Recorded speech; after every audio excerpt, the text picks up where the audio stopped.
Hello Tiger fans, I'm Nathan Brown and welcome to Raw Vision Review for Round 3. And joining me today is the skipper of the Richmond Football Club, Captain Blood, Chris Newman. Newy, how are you? How are you, Nate? Very good, very good. Not a great night the other night, Saturday night against the Hawks. How the boys pulled up and how are they feeling?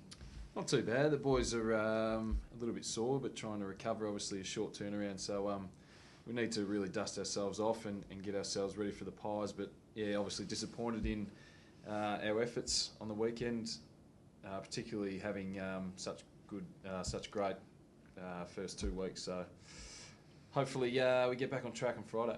Well, you did start the year well, the 2 games, but I thought the first quarter was a little bit disappointing when the first 5 goals were mistakes. But after that, after half time, I thought the game moved up a bit, and a lot of the key areas inside 50s you won, so there was positives there. Yeah, I think the stats probably weren't reflective of the score at the end of the day. So we were reasonably happy with a few of our KPIs, but obviously, yeah, as you said, a few mistakes and letting a side like Hawthorn get the jump and I think a 6 or 7 goal start, very hard to try and pin back. So yeah, we reasonably happy with some of our efforts, but obviously we weren't converting, so that's something that we're going to have to rectify.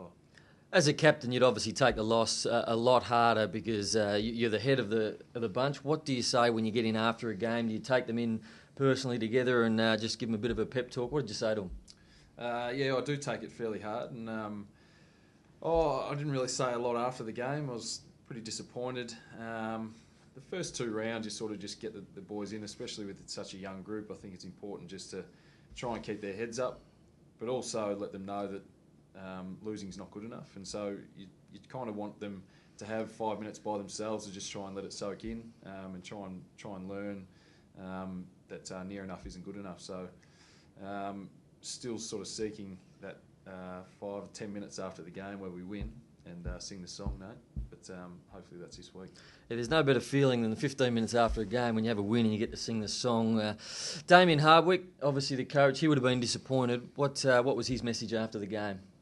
Yeah, well, it was sort of similar. He said that it doesn't really add up. A lot of the things that we went in to try and work on, we did that, and the stats sort of showed that. But obviously, Hawthorn were a lot cleaner, and the skills were a lot better than ours. So they actually stuck to their game style, whereas we went probably a little bit too much, lent too much towards the wet weather style, and yeah, it hurt us in the end. Richmond coach Damien Hardwick faced the media after the game, and this is what he had to say. Yeah, it was. Look, it's a sign of experience as well. Like, you know, I think we had more inside 50s. The clearances were the same, and the turnover battle was the same. And you know, but the thing that it comes with experience is the efficiency of your ball movement. I think they kicked 5 goals 2 to us, 1 goal 8 from a turnover opportunity. So, look, that will eventually come. We just got to get better a hell of a lot quicker. You know, we're playing against the reigning premiers next week, so you know we've got to step up our game. The Tigers have blooded plenty of young players this year so far, Newy, but Dylan Grimes, a massive job on Lance Franklin. How did you see his game? And going forward this week, he's probably going to get Chris Dawes or Travis Cloak. Yeah, very tough job. Obviously coming in and playing against Buddy Franklin, up and going. He was getting a lot of supply, and I think he got a lot of goals sort of at the back, and it probably hurt him, the wet weather. It sort of skidded off packs, and he got a lot of goals at the back. So after half time, Grimes was really good, and the amount of contests that he had to fight with, obviously he did a pretty good job in the end. I thought he competed really well one-on-one. Like you said, he let him get over the back. He didn't make body contact a couple of times, but very good one-on-one, and it certainly helps his development playing on such a superstar so early, doesn't it? Yeah, I think so. I think it sort of fast-tracks his development, as you say, and he's sort of got thrown into the deep end a little bit, but I'm sure he learned a lot from that, and he'll take a lot into his games coming up. With such a young defence, you're the seniority down there. You obviously got Brett Delidio down there as well, but what do you say to a young group that's going into a game playing on Franklin and Roughhead, and then obviously this week probably Dawes and Cloak?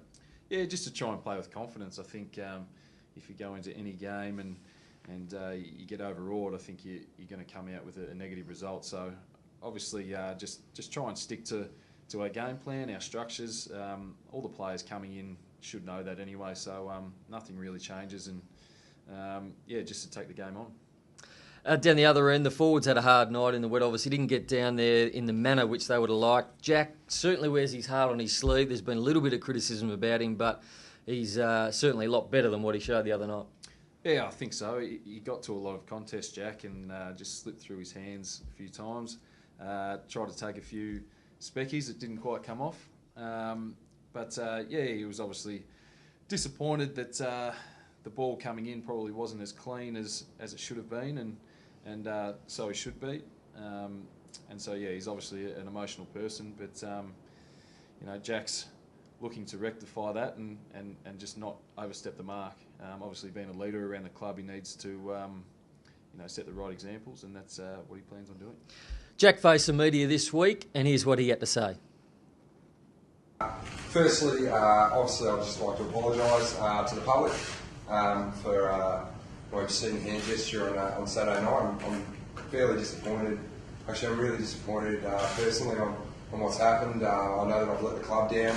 I've let myself down. I've let my teammates down, and most importantly, I feel like I've let my family down and my close friends. I'm just obviously pretty shattered about what's happened, and I feel it's totally out of my character.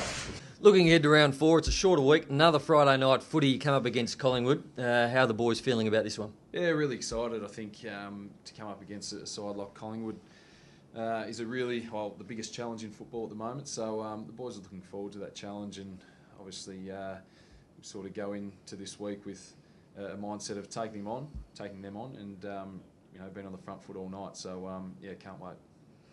It's certainly a monumental task against the Pies, but anything's possible. I mean, there's been great victories over the years, and you'd have to give yourselves a chance. Yeah, absolutely. I think anything's possible, as you say, and if we have the right mindset and go in with the mindset of taking them on, sticking to our game style, and really playing some good team football, I think we can get the result.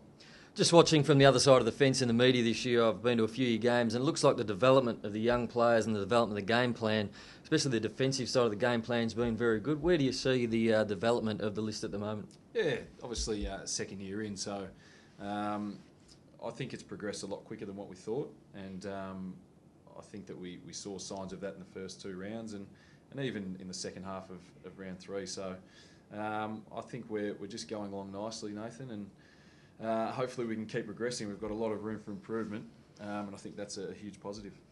Well, Chris, thanks for joining us this week on Raw Vision Review. And Tiger fans, get down to the MCG Friday night when we take on the Pies and hopefully bring home the 4 points. See you next week.